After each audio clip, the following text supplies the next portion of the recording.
Hey everybody, it's Chris, and I am back to work on another of my favorite shapes, round. This is a little 12-inch Lazy Susan that I had purchased. I find these at Menards, and I think that they're going to be a super cute little jewelry tray, kind of like a little Lazy Susan, but made into a jewelry tray. So that's kind of my thought behind buying them. Kind of a different way to go, but I think it'll be really cool. So I'm going to do the Shelly Art Technique. Today I am going to use a light gray background. This is just some paint that I had mixed up that was left over from another project that I had, and I thought, you know what, I don't want to waste it, so I'm just going to go ahead and use it today on this particular project. So I'm super excited about my colors today. I actually received a sample of this little Piggy pigment that's coming out. I believe they're going to be released in the US on January 5th. It's called Enchantment. And they were just sent out. There's actually quite a few colors coming out this time. But they sent out samples the last time and this time for the release. And isn't she a beauty? Oh my gosh, I just think it's so pretty. And of course, you know I love my purples anyway.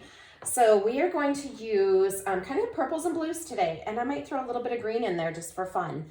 So my first color is the Golden Permanent Violet. This is a high flow color, and I thought it was a little bit thick, so I'm still kind of feeling like it might be a little bit thick, but we're gonna go with it. So I'm gonna put down a nice puddle of the Golden Permanent Violet. I kind of think I want that beautiful enchantment to be on the top. So I may put that in last. I think next I'm going to use Sapphire. This is also this little Piggy pigment, and she is a beauty too. Oh my gosh, it is just the most beautiful blue, deep color that you've ever seen. I just think it's so pretty. So we're gonna put that one down next. And then I believe I want to put in a little bit of interference gold. So this is a golden interference gold that I've mixed up with my paint base. I think that'll be really pretty in there. So we'll lay down a little bit of that. And then as I said, I think I want to put down a little bit of golden viridian green. I think that'll kind of add a little bit of interest to this. This is another high flow that's like a very pretty color. So I'm gonna put that down on top of the interference green. And I'm just trying to make sure that I do have enough color on here so that I can get out to the edge of my Lazy Susan. The other color that I thought might be kind of nice is to put just a little bit of Payne's gray in. So I've got that all mixed up here. It's kind of a bluish gray, if you will. I thought that might kind of look nice in there as well. That one might be a little bit thick. We'll see if that turns out okay. And then finally, I'm going to put down that beautiful enchantment. She's going to be right on top so that she is the belle of the ball. And again, I want to make sure that I have a nice amount of it.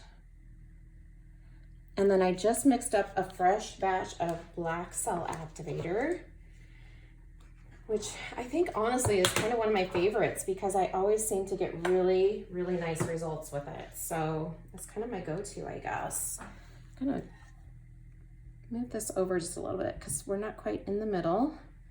My table must not be center or totally level. Put a nice bit of cell activator down. Maybe a little bit more. And then I'm just gonna go ahead and blow down through the middle and then out.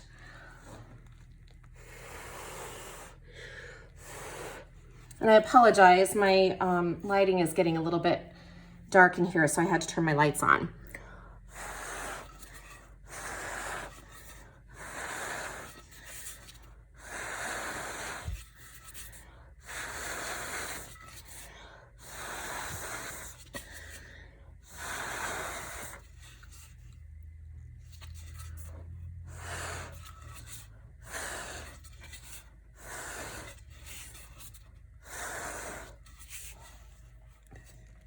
That made me a little lightheaded.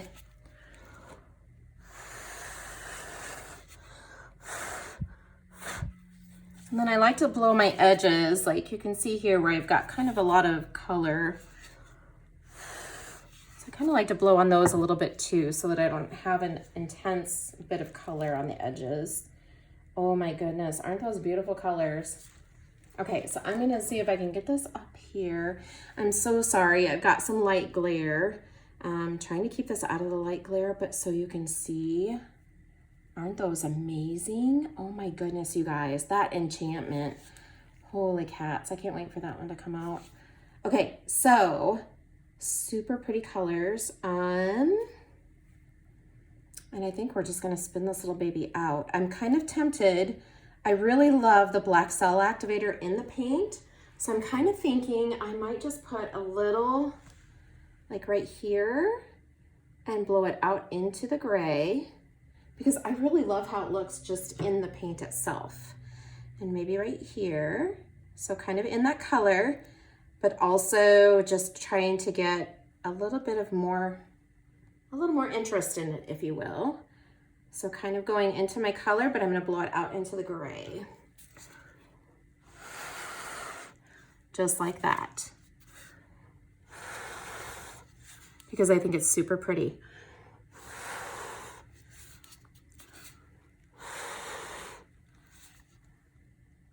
Seems like I had one more dot, but I'm not seeing it now. So that must have been all of them. And I'm just gonna blow it back towards the center, towards the design, because I have a little bit of a heaviness. And then I think we're gonna put one right here.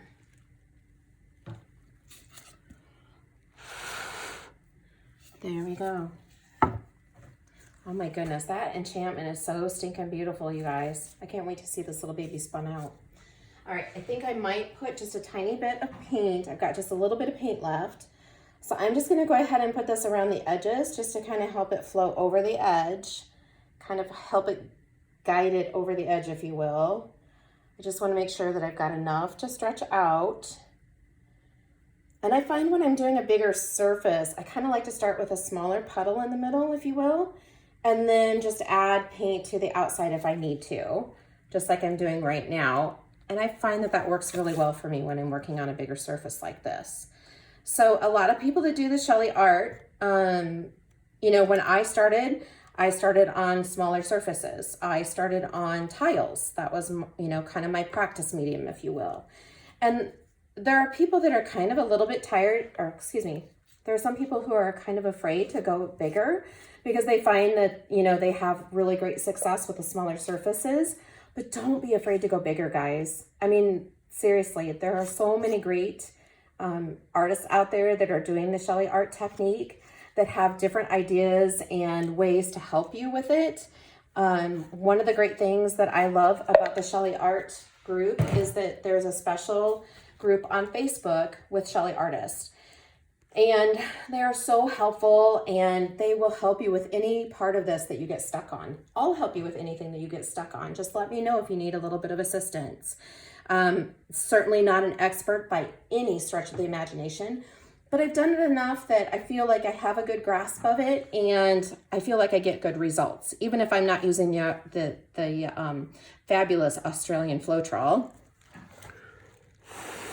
I still feel like I get nice results with US Floetrol. So, but that's kind of my little thing that I do, is I just add a little extra paint out to the outside, and that just kind of helps it to flow over, because you definitely want those beautiful sides. You want that webbing effect throughout the project. So that's one of the little tricks that I've done when I've done some bigger stuff. There we go. All right, so I think we're good, and we're gonna go ahead and spin this little guy out. Again, I'm so sorry for the glare, but I promise I will put some really beautiful pictures at the end so you can totally see how it looks. So let's go ahead and spin it out and see what we get. Actually, let's tilt it just a little bit, because I find that if you're kind of centered with your paint, it definitely spins out. You know, obviously it spins out better because you've got it more centered, and that way she stretches the way you want it to. So I like to spin it to the right. and then I stop and I go left. And that was not a very good left. I like to go all the way out to the edges. Oh my goodness, she's so pretty. And I will say that the nice thing about using like a smaller round is that you can totally grab the little grooves underneath the Lazy Susan so that you've got something to kind of hang on to, if you will, and spin. That was not a very good spin. There's my little groove I was looking for.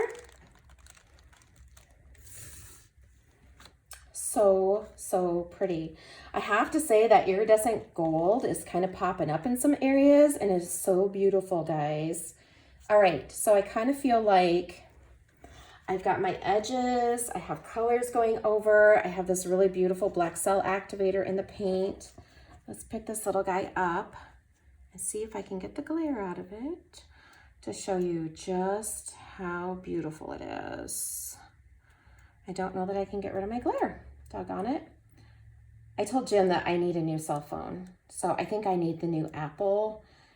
I can't even tell you what version it is, but apparently it has a low light mode. And I'm like, oh my gosh, that would be amazing for my videos. And I really think I need that. I mean, don't you guys think I need that?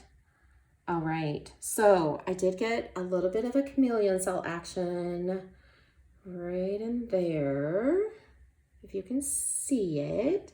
And you can't because my light is just right, so you can't. But I will take some pictures of those chameleon cells. So chameleon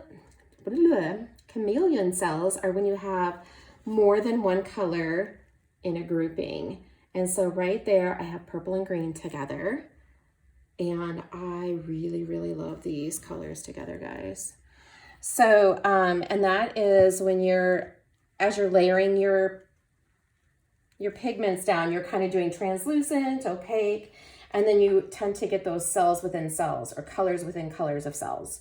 So I will put some close-up pictures of this on the end of the video. Please, please, please let me know if you have any questions. And I would be more than happy to try to help you figure out if you're having some issues. Thank you so much for watching today. I will catch you next time. Please make sure you like, subscribe, and leave me a comment. Bye-bye.